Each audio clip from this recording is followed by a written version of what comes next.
More. Thank you, Mr. Chairman, and thank you for holding the hearing. Thank you, Attorney General Bondi, for being here. You just mentioned this previously, and obviously, as you're aware, about the recently uncovered information about the FBI's egregious, politically motivated anti-Catholic field memo, which was disseminated to more than 1,000 employees. The Biden administration claimed that this memo only was circulated at the Richmond field office. It's now clear that this memo went much beyond just that one field office.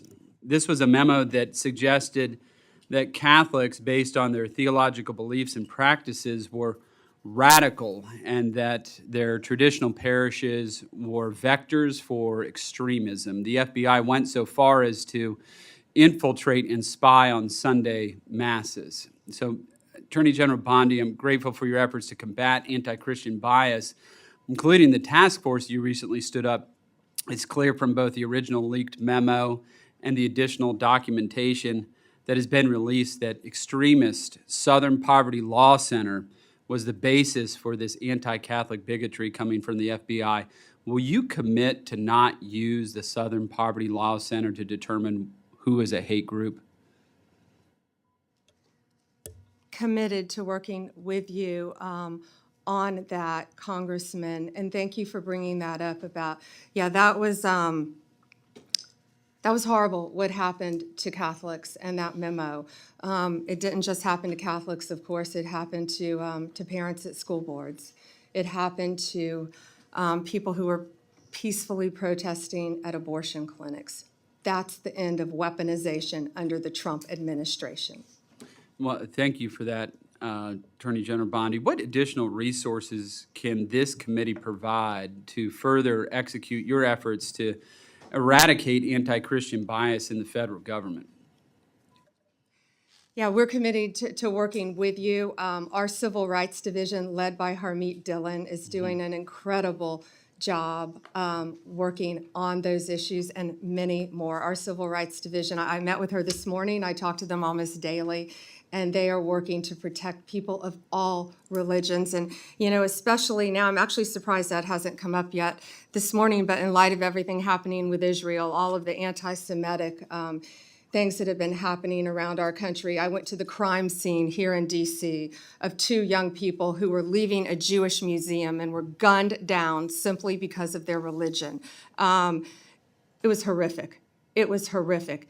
And then in Boulder, Colorado, when a Holocaust survivor was firebombed, lit on fire because she was Jewish. And so it's not only Catholics, it's every religion. And even mosques that were slow-walked under the Biden administration and not allowed to open. We will protect every religion in this country.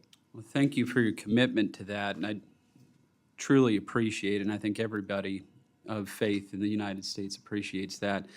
And I just want to switch gears real quick to just another topic. In 2022, the D.C. Metropolitan Police recovered the remains of 5 unborn children, apparently from a D.C.